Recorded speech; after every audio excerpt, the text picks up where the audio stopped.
এক জিন যে আরেক জিনের ওপর কালো জাদু করতে পারে সেটা কি জানেন? আজ সেই ঘটনাই বলবো।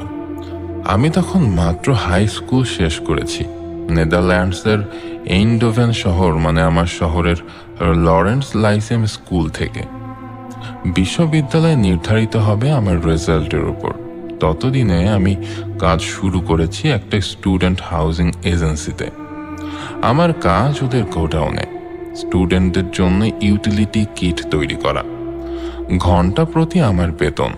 যেহেতু কোনো কাজ নেই তাই অনেক রাত পর্যন্ত কাজ করতাম।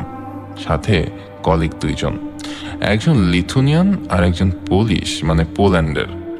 ওরা বিকাল 6টায় কাজ শেষ করে চলে যেত। আমি কাজ করতাম রাত 9টা-10টা পর্যন্ত। তো কাজ শুরুর 10 দিনের মাথায় গিয়ে ঘটল এক বিপত্তি। আগাতা, মানে পোল্যান্ডের মেয়েটা, যাবার সময় টয়লেটের চাবিটা ভুলে নিয়ে যায়। ব্লিচে ভেজানো বেডশিটগুলো রাতে পরিষ্কার পানি দিয়ে না ভেজালে কাপড় নষ্ট হয়ে যেতে পারে। সেক্ষেত্রে ওগুলোর দায় আমারই নিতে হবে, দামও অনেক। আমি ওখান থেকে বের হলাম। আশেপাশে কোথায় গিয়ে কি করব, কার কাছে পানি চাইবো, সেটা নিয়ে দ্বিধায় পড়ে গেলাম। তারপরেও আশপাশ থেকে একটু ঘুরে এলাম। বেশ রাত হবার কারণে কোথাও কিচ্ছু পেলাম না। কোনো প্রতিবেশীকেও জ্বালাতে চাইলাম না। কি আর করার, ফিরে এলাম হতাশ হয়ে। এসে দেখি টয়লেটের সামনে বালতিতে পানি রাখা। দেখে আমি আকাশ থেকে পড়লাম, সাথে ভয়ও পেলাম, খুব বেশি ভয়। বালতির কাছে গিয়ে আরো বেশি ভিড়মি খাওয়ার জোগাড়। দেখি টয়লেটের মূল দরজাটা খোলা। আমি কি করব সে সময় ভেবে পাচ্ছিলাম না। দৌড়ে সব লাইট জ্বালিয়ে দেই।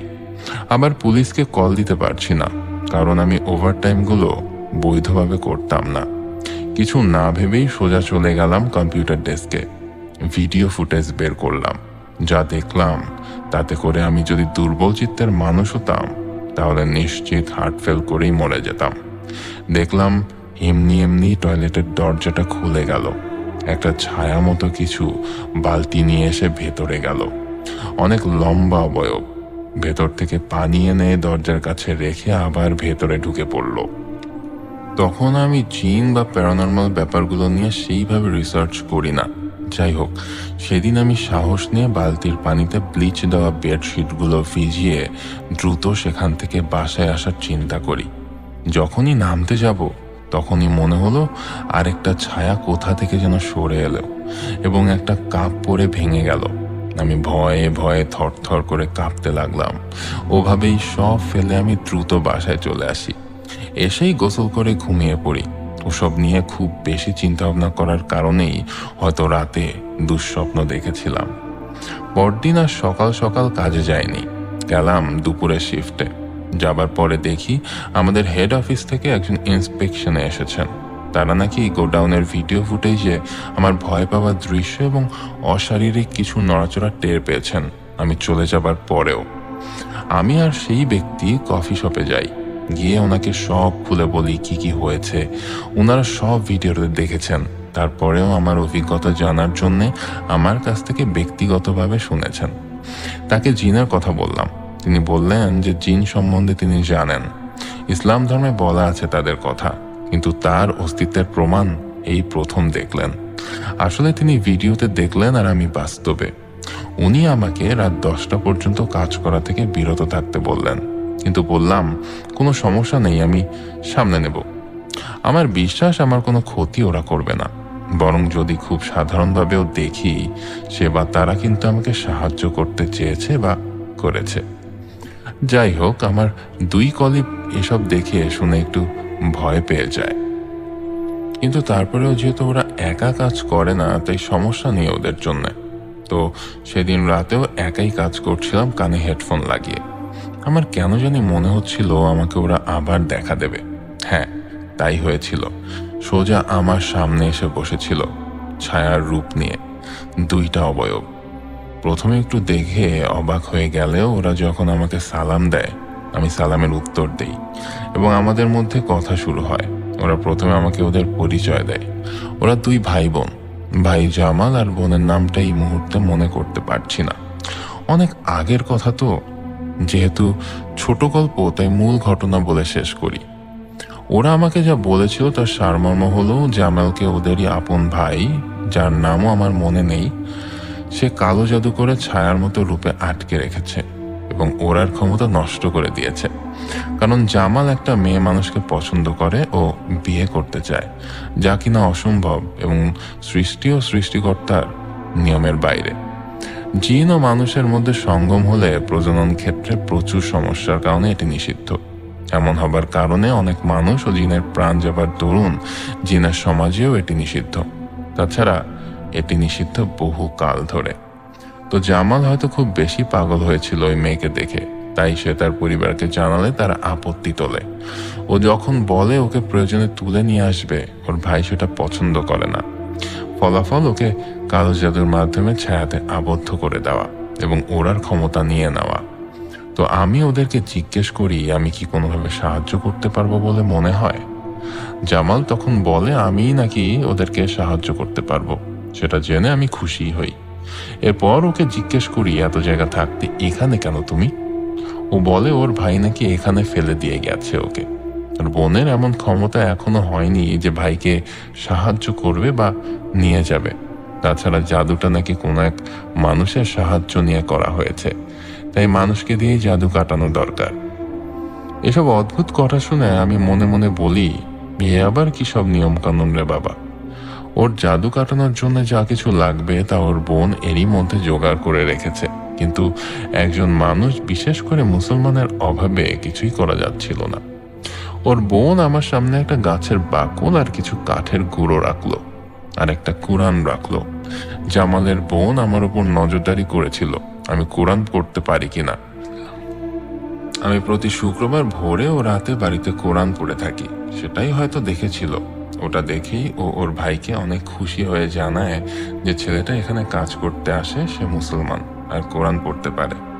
আসলে জামাল ওই গোডাউনে আটকা পড়েছিল আর কালো জাদুর ফলে এমন হয়েছিল যে ও দিনের বেলা সূর্যের আলোয় যেতে পারতো না, তাতে নাকি ওর সারা শরীর পুড়ে যেত। তখন ভাবি আগুনের তৈরি হয়েও এরা আগুনে পড়ে। আমরা যেমন মাটির তৈরি হয়ে মাটিতে ব্যথা পাই। যাই হোক, আমি মূল ঘটনা থেকে বারবার সরে আসছি, দুঃখিত। আসল ঘটনায় আবার ফেরত যাই। তো আমাকে যা করতে হবে সেটা খুবই সিম্পল। কোরআন থেকে সূরা জিন, সূরা ফুরকান, ফালাক ও নাস এবং সর্বশেষ জিনদের উপর থেকে জাদু কাটানোর জন্য সূরা আহজাব 5 বার করে তেলাওয়াত করতে হবে। আর কথা মতো আমি ওযু করে এসে কোরআন নিয়ে তেলাওয়াত করা শুরু করলাম আর কাঠের গুঁড়াগুলো বাকলের ওপর রেখে ফু দিয়ে ওর অবয়ব বরাবর ছড়িয়ে দিতে লাগলাম। যেসব কিছু সারা জীবন আমি হলিউড সিনেমায় দেখেছি তা আজ আমার চোখের সামনে হচ্ছে এবং আমার দ্বারা একটা ছায়া ধীরে ধীরে নগ্ন মানব আকৃতিতে রূপ নিতে লাগলো। আমি শুধু অবাক হয়ে দেখতে লাগলাম। কোরআন তেলাওয়াত আর কাঠের গুঁড়ো ফু দিয়ে ছড়িয়ে দিতে লাগলাম। সবচাইতে অবাক করা ব্যাপার হলো কাঠের গুঁড়ো শেষ হচ্ছে না। প্রথমেও যা ছিল তাই রয়ে যাচ্ছে, অথচ আমি দেখছি তা আমার ফু সেগুলো জামালের অবয়ব বরাবর উড়ে যাচ্ছে। একটা সময় পরে দেখলাম আমার সামনে সম্পূর্ণ একজন মানুষ বসে আছে। আমি জিজ্ঞেস করলাম, এটাই কি তোমার আসল রূপ? ও বলে, না, আমার আসল রূপ আমি তোমাকে দেখাতে পারবো না। এরই মধ্যে ওর জামা পরে নেয়। জামাল আর ওর বোন আমাকে ধন্যবাদ জানায়। ওরা আমাকে জিজ্ঞেস করে চাকরি ক্ষেত্রে বসে এসব করার জন্য কি আমার চাকরি চলে যাবে বলে মনে হয়। আমি ওদেরকে বলি, যাবে না হয়তো। ওরা আমাকে আরেকটা অনুরোধ করে, এই ফুটেজটা ডিলিট করে দেওয়ার জন্য। আমি ওদেরকে বলি, উজু করে আসার সময় আমি সেটা বন্ধ করে এসেছি, সুতরাং এখানে যা হয়েছে আমরা কজন বাদে আর কেউ দেখেনি।